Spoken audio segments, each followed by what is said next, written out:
Okay, Amy, so let's continue talking about soil sampling here. And I guess the next thing we have to do is define our sampling area. Now, you mentioned something about maps before. Yeah, nothing too serious with the maps. I'm talking like scribble on the back of a napkin type thing, but we do need to know what our sampling area is and where are the edges of it, if there's anything we want to include in it or exclude in it. Right.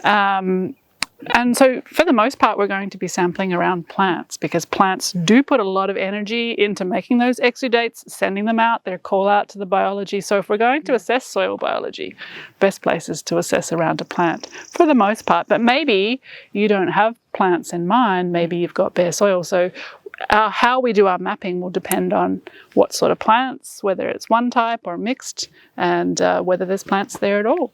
Okay, amazing. Now, can you give some examples of these different types in a bit more detail? Yeah, maybe we should talk about if you just have one type of plant. Right. And your property is a really great property to go around and do examples of this. Yeah, because we have examples of those different types of sampling scenarios, right? Absolutely. So one type of plant would take us to the berry patch, right? The berry patch, totally. So we'd find ourselves in the berry patch, and I think there's something like 15 different berry bushes there, something like that. And so you could test around those bushes and just get a general idea of how those berries are doing.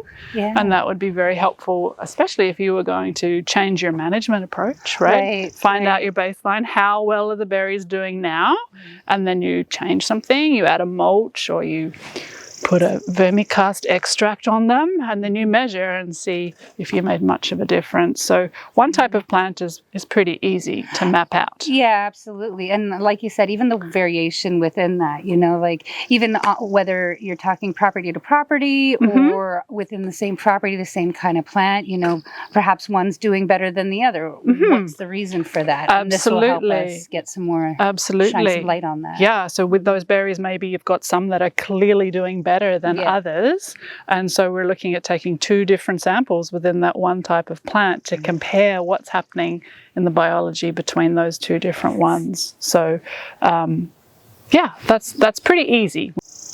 So Amy, how about if there's a lot of different types of plants within your sampling area? Because we just talked about if you just have the one plant that you're interested in, but maybe you're looking at a lawn space and you want to know what is the baseline for the lawn. There's going to be lots of different species in that lawn. And so, we're going to take some random samples within that space.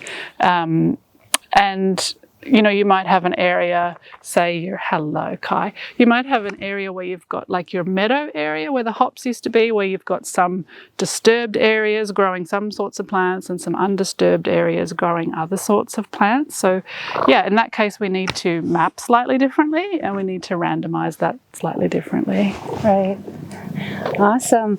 And how about, are there any inclusions or exclusions that you should consider? Yeah. So let's say we're doing a weedy lawn area, and I guess in your case, that would be Flash's Memorial area. So there might be places in there that we would like to exclude, like if there was an area that was kind of a ridgy, rocky spot, or an area where you were planning to put a pool or something like that. Like a pond or a pond or bare dirt or something that didn't represent the numbers that you're trying to achieve through your testing. Then we would just mark that on the map, cross it off and make sure that we're not including that in the area that we're sampling around. Okay. So you might have a pond with a wetland. Obviously the wetland plants are going to be talking differently to the soil food web to the other plants, so we would exclude that area. It all depends on your question, really. Absolutely. That makes sense.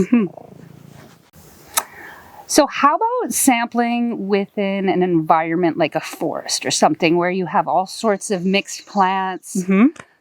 Yeah. How does that go? Good question. So with the weedy lawn example, with the mixed plants, most of the stuff that's going on in that weedy lawn is early successional. When we're looking at a forest, we've got different stages of succession happening in all of those mixed plants. And we might see that in a food forest situation as well, for those of you that are growing food forests. Good on you.